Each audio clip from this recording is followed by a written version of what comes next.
How do you feel about Shakespeare? Oh, I love it. What do you think? I love it. Shakespeare is the master, and you bow down at the altar of Shakespeare. I'm not as wild about Shakespeare as some people are. I mean, I know he's so great and everything, and I'm not going to deny that, but I probably wouldn't go so far to say that he's the greatest playwright ever. I mean, I don't have access to enough languages and cultures to be able to make that sort of decision. He's very good. We're in academic theater, and there's so much to be learned from Shakespeare. It's hard to do Shakespeare and not learn something. I mean, Shakespeare obviously fits into a liberal arts environment.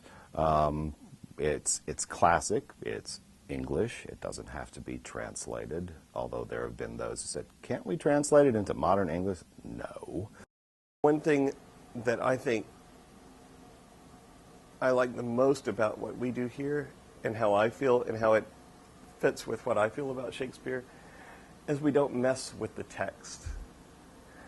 There are a lot of people that, we might make cuts due to time, but we don't rearrange shows. We don't add to shows. We don't decide that we know better and we give different people lines that other people had, or we word them to play down to the audience. We tell it like it is. We give our own take on it, but the word is the word. Another reason for doing Shakespeare has to do with bringing to life that which students study on the page. Putting together the language and the discipline and the history and the time and the politics, you put it all together, it's textbook McCoy.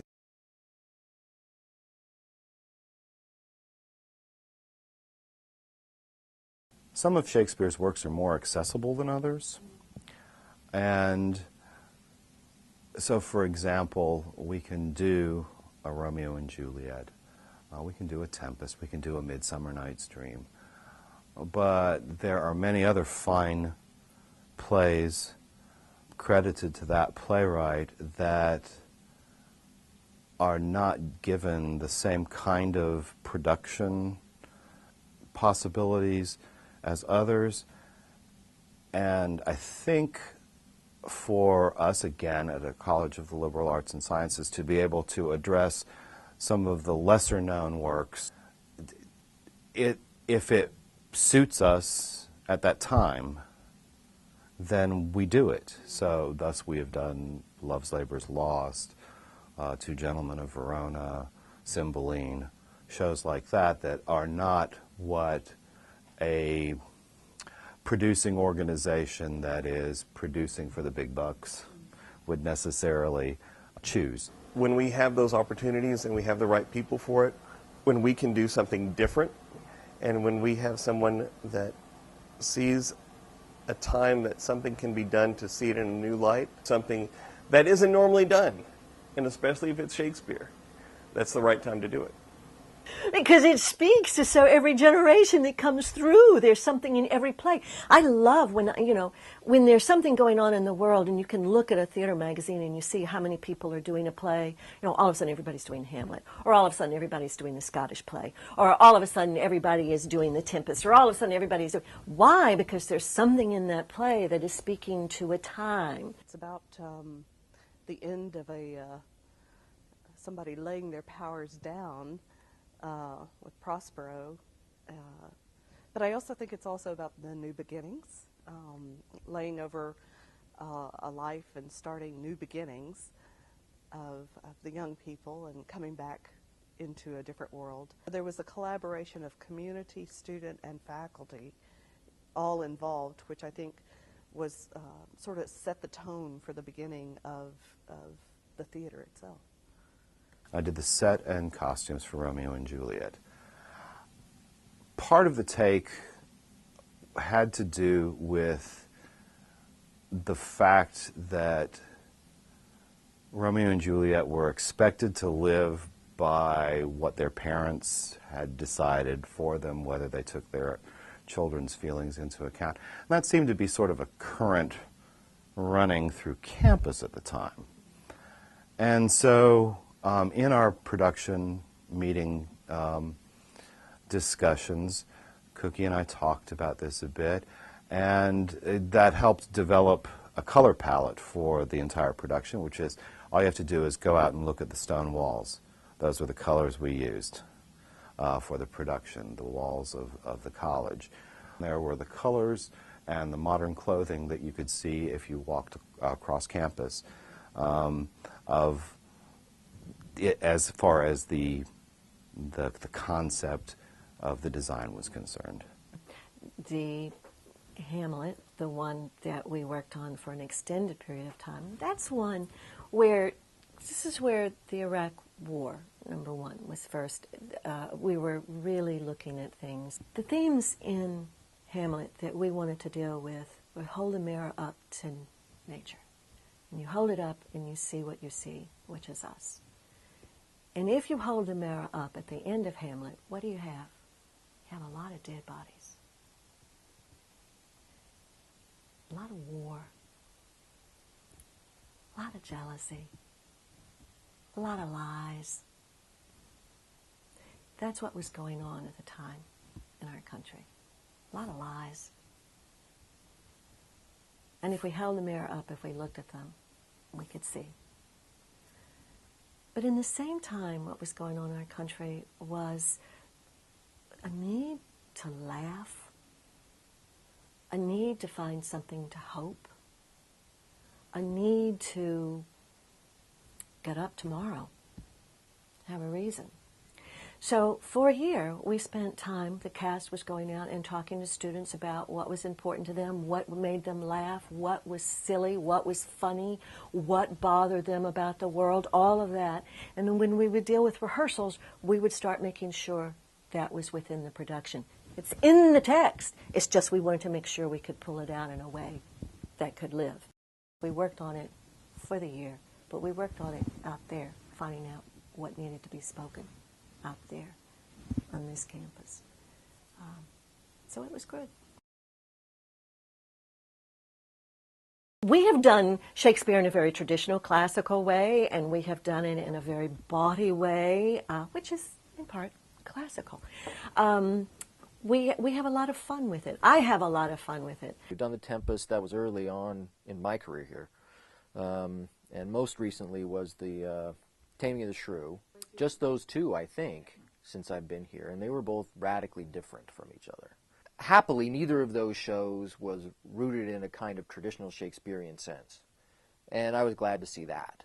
They were both kind of traditional in some ways. Both of them in one way or another way followed a kind of standard American approach to Shakespeare, you know, setting in the present or the recent present and trying to push actors into characterizations that were sort of American and in some cases American stereotypes, and in that way we didn't push a lot of boundaries, but I was glad to see that we didn't feel like we had to put Spanish roughs on all of our actors and, you know, make them all stand like this, declaim like John Gielgud and so forth.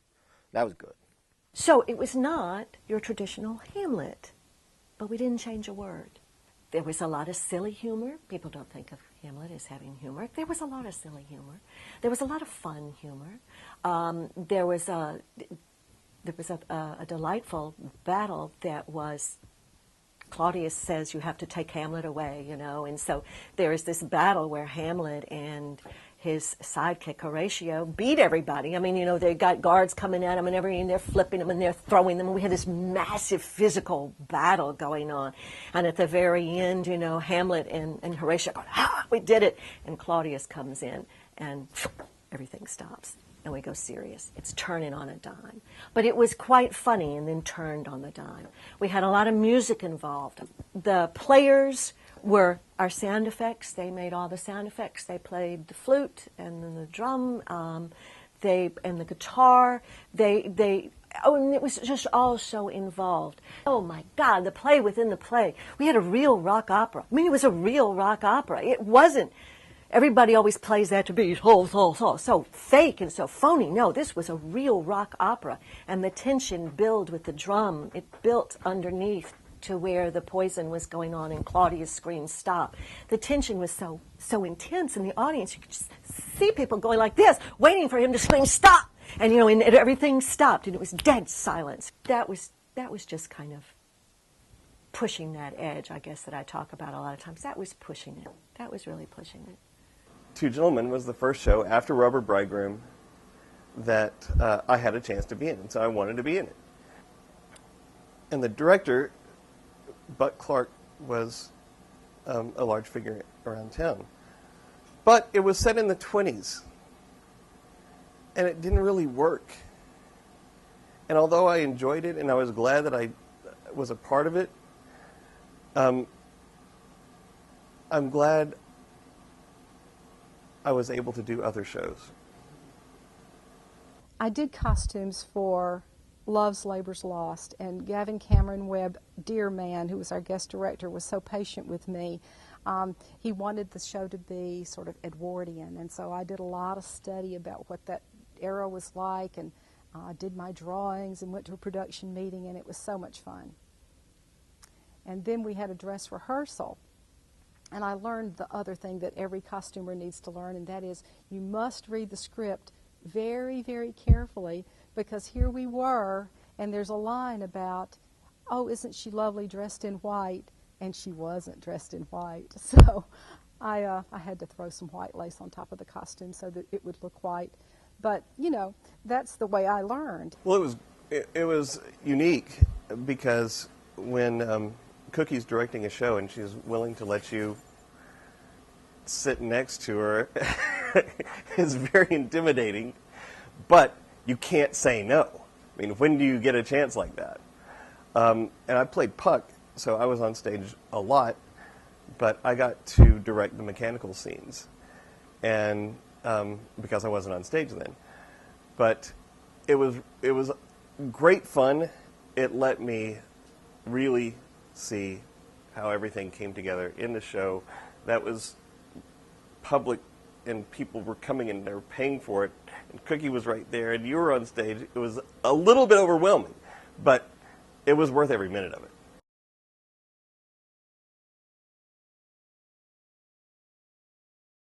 Shakespeare is, the body of work is so large, and there's so much to learn, not just from the exploration of the characters and the humanity behind the characters, but the text and the history of the text and the history of the time, and its relationship to the world, that, you could do it over and over and never repeat yourself. When we see a director and a time frame and a group of people come together and an opportunity to create something new out of something that might seem like it's been done enough, presented in a new light, then that's where we come in. And that's when we do what we do the best. I think one of the reasons to do Shakespeare is to do it again and to look at it with fresh eyes. You mentioned something about a 23-year gap between my first Tempest and my second Tempest. I think, one, I had grown it as a designer in that time span. Two, the world had changed, and the way of looking at the text was different from season 2 to season 25. I like to work with the familiar in that respect, but again, trying to find something fresh and new, some new take on why we tell these timeless tales. I personally don't think we have to do him every season. I don't think we have to do him every other season.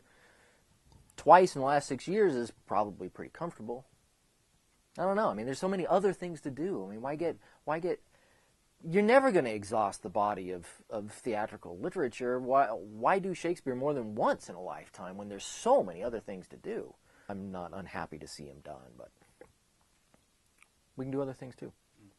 We've always tried to find creative ways to address issues of grand scope. The old stories, or the stories that we tell again, are the best ones.